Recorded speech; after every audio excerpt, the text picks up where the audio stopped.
শফিক সাহেব একটি মানুষের নাম। শফিক সাহেব একটি মানুষের নাম। তিনি নোবেল সরকারের প্রেস সচিব। নোবেল সরকারের প্রেস সচিব। এই সরকারের সাথে জড়িত সবাই ভদ্রলোক, তাই তিনিও একজন ভদ্রলোক। ভদ্রলোক। শফিক সাহেব সবাইকে পড়ালেখা করে আসার জ্ঞান দেন, পড়ালেখা করে আসার জ্ঞান দেন। জ্ঞানী গুণী উনি বিদ্যাসাগর। আর জ্ঞানী মানুষ মাত্রই ভদ্রলোক।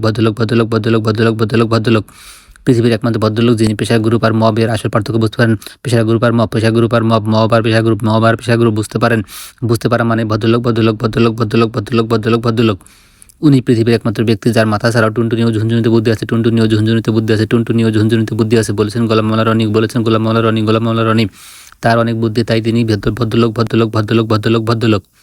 জবের খাতিরে অন্তর্বর্তী সরকারের প্রচার প্রসারের চেষ্টা করেন আর এনসিপির জন্য করেন ভালোবাসার কারণে। ভালোবাসা, অনেক ভালোবাসা তাই উনি একজন ভদ্রলোক।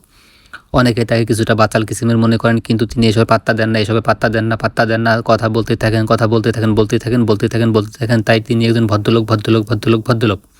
কেউ তাকে ট্রল করে ডাস্টবিন শফিক বলে, কেউ বলেন গণশত্রু। ডাস্টবিন গণ। কিন্তু এসব সমালোচনা তিনি গায়ে মাখে না, কারণ তিনি একজন ভদ্রলোক।